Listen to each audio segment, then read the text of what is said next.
en écoutant donc l'état des lieux, nous comprenons aisément que l'autorité fonctionne, ça a été cité, sur la base donc de cotisations des États membres, et elle a alerté sur le fait que à partir de ce mois de juillet, il ne reste que le salaire de ce mois de juillet, ce qui veut dire que peut-être que des cotisations ne sont pas à jour, ce qui permettra donc de rapidement identifier ce qui doit être fait pour maintenir éventuellement les emplois et les salaires.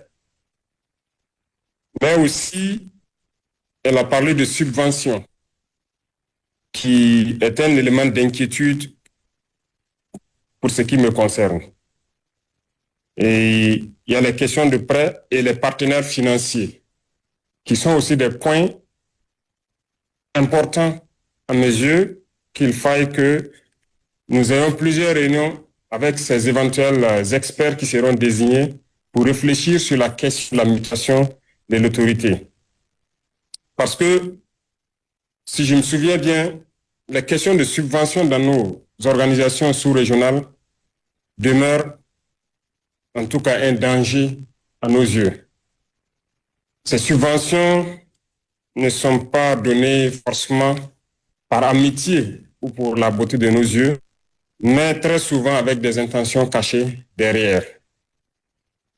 Et ça mérite toute la réflexion donc derrière comment la structure doit fonctionner pour qu'on prenne nos responsabilités pleines et les assumer. Le président de la transition malienne, le général Assimi Goïta, président en exercice de la Confédération AES, a indiqué que cette décision marque un tournant décisif dans la vie de leur espace confédéral. C'est pourquoi il réaffirme son engagement en faveur d'une coopération au service des peuples de l'AES. Ces échanges permettront de déterminer les approches adaptées visant une meilleure insertion de l'ALG dans l'architecture de notre confédération sous l'axe développement. Puisqu'une simple transformation, ce désir de changement que nous célébrons aujourd'hui découle de notre volonté commune de prendre en compte les réalités géopolitiques actuelles, mais aussi la nécessité d'ajuster les structures de notre organisation face aux défis du moment. Et cette démarche nous évitera sûrement la création de structures supplémentaires dont le fonctionnement et l'opérationnalisation seraient coûteux pour nos États. En réaménageant l'existant tout en tenant compte des nouvelles réalités de notre espace confédéral, nous réussirons à atteindre nos objectifs de développement. Le président de la République, président en exercice de la Confédération des chefs d'État et de gouvernement de l'ALG, donne ici plus de précisions sur le processus en question. Le premier axe, ce sont les raisons de cette transformation. Le deuxième axe, les conséquences. Et le troisième axe, les attentes. S'agissant des raisons, nous le savons tous, le contexte actuel, marqué par un nouveau paradigme souverainiste et patriotique incarné par notre confédération. Ceci est un élément à prendre en compte essentiellement par rapport à nos nouvelles orientations.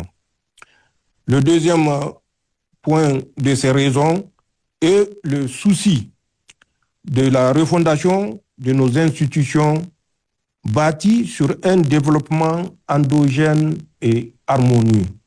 Nous mesurons le sens de ce point quand on se réfère à la présentation de l'état de lieu de Madame la secrétaire exécutive, où déjà nous sommes face à un couperet pour le salaire d'août, déjà.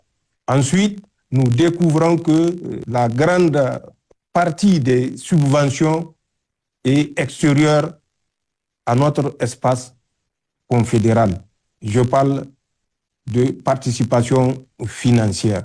Donc, c'est des défis énormes pour lesquels ce deuxième point a tout son sens. C'est la volonté de départir l'autorité de l'IPTACO Gourma de l'immobilisme administratif et de l'influence des partenaires et autres puissances étrangères qui caractérisent assez souvent certaines de nos institutions, ce qui les éloigne de leurs objectifs. Pour ce qui est des conséquences, l'ALG a été créée le 3 décembre 1970.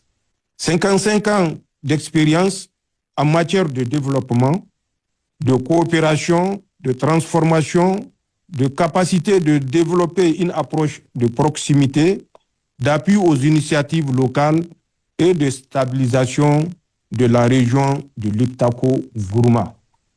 Mais c'est également une expérience, comme je l'ai tantôt dit, qui révèle les faiblesses de l'ALG, dont le financement est attendu en majorité de l'extérieur. Or, notre nouveau paradigme ne nous permet pas de continuer à fonctionner sur ces bases d'appui extérieur.